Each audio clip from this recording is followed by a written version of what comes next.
And the nice thing about having a blog is that now you can be an author. If it ever comes up to someone, let's say you're working with a prospect or client and they get something like, and this is the favorite one I hate to, actually it's one I love to pounce on. The life insurance company keeps my cash values and only pays out the death benefit. That is my favorite one to completely dispel, because it's the net death benefit equals cash values plus the net amount at risk minus any outstanding loans. Once we understand the formula, you realize, oh, the cash value is a component of the death benefit. It's not trading out. The life insurance company does not print money.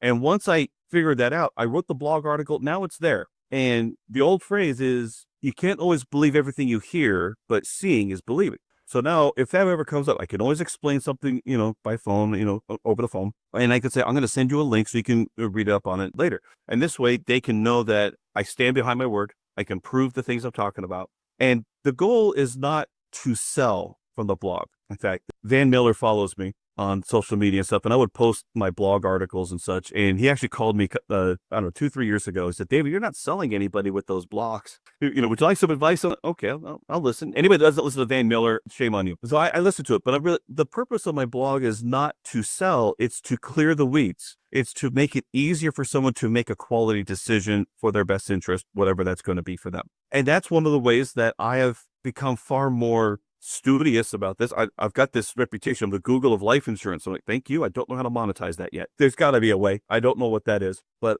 just having these questions that most consumers seem to have, I'm like, let's write an article about it. What is the truth behind it? And then by just sharing the truth, let someone make their decision. So it's been an amazing journey just by doing a bunch of writing. And of course, I've done my podcast over the past year. So my YouTube channel, I've got over 5,000 subscribers on the YouTube channel, which is pretty amazing. I can't believe people listen to me that long, but people are listening and paying attention, and it's generating a little bit of business. Just got a couple of emails the other day for people asking for some advice. So we'll see. That part is a work in progress, but learning through teaching is the greatest paradox. And so that's why when I'm resharing everything through the Facebook groups and everywhere I can, I benefit the most. Jim Rohn said, develop the ability to share. And it's been the greatest thing. And one of the things that Jim Rohn used to say is that, at some point you build up that influence and someone will say, that's him. That's the famous man. People are saying that.